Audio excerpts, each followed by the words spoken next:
السلام علیکم جی، کیسے ہیں سب؟ ٹھیک ہے۔ حال ہی میں ایک خبر سامنے آئی کہ کچھ لوگ کشتی کے ذریعے یا ڈنکی کے ذریعے یورپ جانے کی کوشش کر رہے تھے، تو اس میں ایک 12 سے 14 سال یا 15 سال کا بچہ بھی شامل تھا جس کی ڈیتھ ہو گئی کشتی ڈوبنے کی وجہ سے۔ تو بہت افسوس ہوا اس بات کو سن کے کہ ہمارے پاکستانی جو تھے اس طرح کے کام کر کے ڈنکی کر کے باہر جانے کی کوشش کر رہے ہیں، لیکن یار یہ 12 سے 14 سال کا بچہ اور لوگ بھاگ کے باہر آنے کی کوشش کر رہے ہیں۔ اللہ کے بندوں، باہر کوئی درختوں پہ پیسے نہیں لگے ہوئے جہاں سے آپ توڑ کے اپنے گھر والوں کو بھیج دیں گے۔ پاکستان سے آپ کو زیادہ محنت یہاں پہ کرنی پڑتی ہے، پاکستان سے زیادہ مشکلات جو بھی اوورسیز پاکستانی ان کو پوچھ کے دیکھیں، اتنی مشکلات اتنی پریشانیوں کا سامنا کرنا پڑتا ہے۔ آپ کو اپنے اکاموڈیشن کی ٹینشن ہے، آپ کو اپنے کھانے کی ٹینشن ہے، آپ کو اپنے ٹریولنگ کی ٹینشن ہے، آپ نے اپنے ٹیکسز پے کرنے ہیں، آپ کو وہ بھی بہت ساری ضروریات ہیں۔ وہ آپ کیسے پورا کریں گے؟ یہاں پہ بہت مسئلے مسائل ہوتے ہیں، اور جب آپ اپنی جاب پہ جاتے ہیں تو ایسے ایسے بندوں کی باتیں سننی پڑتی ہیں۔ پاکستان میں کسی بندے کی بات نہیں آپ سن سکتے، کوئی آپ کو چھوٹی سی بات بھی کہتے تو آپ اس کے ساتھ لڑنے کے لیے جاتے ہیں۔ تو آپ باہر آتے ہیں، باہر آپ ذل و خوار ہوتے ہیں، پہلے تو آپ کو اکاموڈیشن نہیں ملتی، پھر آپ کو ٹرانسپورٹیشن کا مسئلہ ہوتا ہے، پھر آپ کو کھانے کا مسئلہ ہوتا ہے۔ تو یہاں پہ موسٹلی بندے ہم نے اسی وجہ سے بیمار دیکھے ہیں، اور لوگوں کو یہاں پہ روتے دیکھا۔ آپ شوق سے باہر تو آ جاتے ہیں کہ ہم باہر جا رہے ہیں، باہر جا رہے ہیں، ہم اوورسیز میں مطلب یورپ میں جا رہے ہیں یا ہم گلف میں آنے کی کوشش کر رہے ہیں۔ ہم نے یہاں پہ ایسے ایسے بندوں کو روتے دیکھا ہے کہ ماشاءاللہ اتنی بڑی گاڑی ہے ان کی، اور یہ 6 فٹ کا قد ہے، جسے کہتے ہیں پنجابی میں شی نوجوان ہے۔ تو وہ بندے یہاں پہ رو رہے ہوتے ہیں جی ہم نے گھر جانا ہے، ہمیں گھر کی یاد آ رہی ہے، یہاں پہ مشکلات بڑی ہیں۔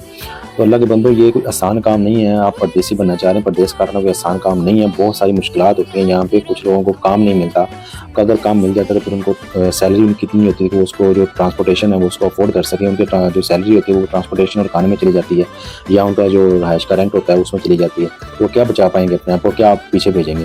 تو ایک عمر آپ کی گزر جاتی ہے آپ کا سیٹلڈ ہوتے ہوتے۔ تو وہ جو آپ کے سارے جو خواب ہوتے ہیں، جو آپ باہر آنے کے لیے دیکھتے ہیں، میں گلف یا یورپ میں جاؤں گا تو میں ایسے کروں گا ویسے کروں گا، 99% یہ خواب لینا آپ کے چکنا چور ہو جاتے ہیں۔ اپنے ملک میں محنت کریں، جتنی محنت آپ نے یہاں پہ کرنی ہے اس سے آدھی بھی آپ اگر آپ نے اپنے ملک میں کر لیں تو آپ انشاءاللہ کامیاب ہو جائیں گے۔ باہر آنے کے لیے چھوڑ دیں یار، 12 سے 14 سال کا بچہ باہر آ رہا ہے، اللہ کے بندوں کیسے اس کے گھر والے ہوں گے؟ کیوں اس کو بھیجا اس بیچارے کو؟ وہ کشتی ڈوب گئی، بہت سارے ماں کے لال جہاں اس کشتی میں شہید ہو گئے، کیا ملا؟ جانیں ضائع گئیں۔ کہاں گئے وہ خواب جو آپ نے دیکھے تھے یا آپ نے دکھائے تھے؟ یہ ایجنٹوں کے چکروں میں نہ پڑا کریں۔ ایجنٹوں کا کیا، ایجنٹوں نے صرف اپنا کمیشن لینا ہوتا ہے اور آپ کو آگے تک کھیل دینا تھا، اس کے بعد ایجنٹ آپ کے کوئی ذمہ دار نہیں ہوتا۔ اگر کوئی ایجنٹ آپ کو کہتا ہے کہ جب وہاں چلے جائیں کمپنی اچھی نہ نکلی یا کام اچھا نہ ہوا تو ہم آپ کی کمپنی بھی چینج کروا دیں گے یا کام چینج کروا دیں گے، یقین کریں یہ سب جھوٹ ہے۔ آپ پاکستان ایئرپورٹ پہ پہنچے ہیں تو ایجنٹ کا کام ختم ہو جاتا ہے، اس نے اپنا جو کمیشن ہوتا ہے اس کا وہ اس نے اپنا کمیشن لے لیا، وہ سائڈ پہ ہوگا، وہ آپ کو بالکل نہیں جانتا، وہ آپ کا بالکل ذمہ دار نہیں ہوگا۔ ایجنٹ کی باتوں میں نہ آیا کریں۔ ایجنٹ اپنا چورن بیچنے کے لیے بہت سی آپ کو سنہری خواب دکھائیں گے، جی آپ وہاں چلے جائیں، آپ اتنے پیسے بھیجیں گے، آپ کی وہاں پہ زندگی اچھی ہو جائے گی، آپ زندگی اچھی گزاریں گے، آپ کی اتنی سیلری لگ گئی ہے اور وہاں پہ یہ سہولیات ہوتی ہیں۔ اللہ کے بندوں، خدا کا ہوش کے ناخن لو، یہاں پہ بہت ساری مشکلات ہیں، پاکستان سے زیادہ مشکلات یہاں پہ ہوتی ہیں۔ جو آپ کے کوئی ریلیٹیوز یہاں پہ رہ رہے ہیں یورپ میں یا گلف میں اوورسیز ہیں، ان سے پوچھ کے دیکھیں۔ اگر کوئی آپ کسی سے بات کرتے ہیں، اگر کوئی اوورسیز والا آپ کو یہ کہتا ہے کہ یار یہاں پہ بڑے مسئلے ہیں، یہاں پہ آپ سوچ سمجھ کہیے گا، تو آپ اس کی بات پہ یقین نہیں ہوتا، آپ اس کا مذاق اڑاتے ہیں، یار یہ ویزا دینے کے چکر میں ایسا کر رہا ہے کہ یہ ویزا نہ دینا پڑے، یہ ہماری ہیلپ نہ کرنی پڑے۔ اور اللہ کے بندہ، وہ آپ کی بھلائی کے لیے کہہ رہا ہے کہ پردیس میں نہ آئیں، یہ اتنا آسان نہیں ہے، اتنا آسان نہیں ہے، اتنا آسان نہیں ہے۔ یہ ایجنٹ تو آپ کو جو ہے نا وہ سنہرے خواب دکھاتے ہیں۔ ایجنٹ کا کیا، ایجنٹ نے اپنے کمیشن کے لیے تو اس نے کوئی نہ کوئی شکار پھنسانا ہوتا ہے، ایجنٹ تو ہوتے ہیں اسی چکر میں۔ تو ایجنٹوں کی باتوں میں آ کے آپ لوگ آ تو جاتے ہیں، پھر یہاں پہ روتے ہیں۔ ابھی یہاں پہ ہمارے ساتھ ایک کمپنی کام کرتی ہے، اب اس میں ایک شخص کی 1200 سیلری ہے، 1200 اس کی سیلری ہے، کوئی اوور ٹائم نہیں، کوئی کچھ نہیں ہے، کھانا اس کا اپنا ہے، اکاموڈیشن کمپنی کی ہے، اور جناب ٹرانسپورٹیشن وہ بیچارہ پیدل جاتا ہے اپنی جاب کے اوپر۔ اگر وہ کسی دن بیمار ہے، چھٹی کر لے تو اس کے 2 دن کٹتے ہیں۔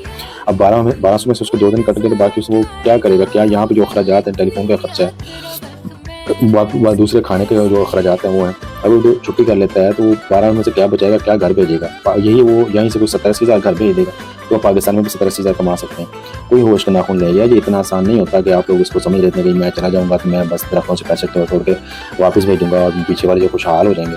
یہ اتنا آسان نہیں ہوتا، ایجنٹوں کے پیچھے نہ لگیں۔ اگر آپ نے آنا ہے تو سب سے پہلے آپ کمپنی کے بارے میں معلومات کر لیں، کمپنی کیسی ہے، اچھی ہے، بری ہے، جو لوگ یہاں پہ کام کر رہے ہیں ان سے پوچھ لیا کریں۔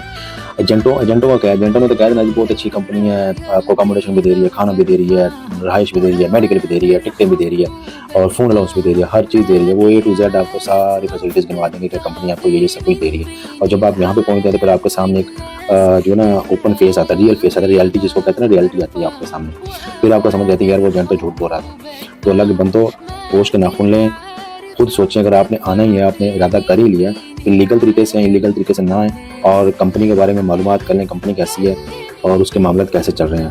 اگر آپ یورپ جا رہے ہیں تو لیگل طریقے سے جائیں، ڈنکیوں کے ذریعے نہ جائیں. یہ ابھی جو بچے وہاں پہ شہید ہو گئے، نوجوان شہید ہو گئے، ان کا کون ذمہ دار؟ ان کا کوئی ذمہ دار نہیں ہے.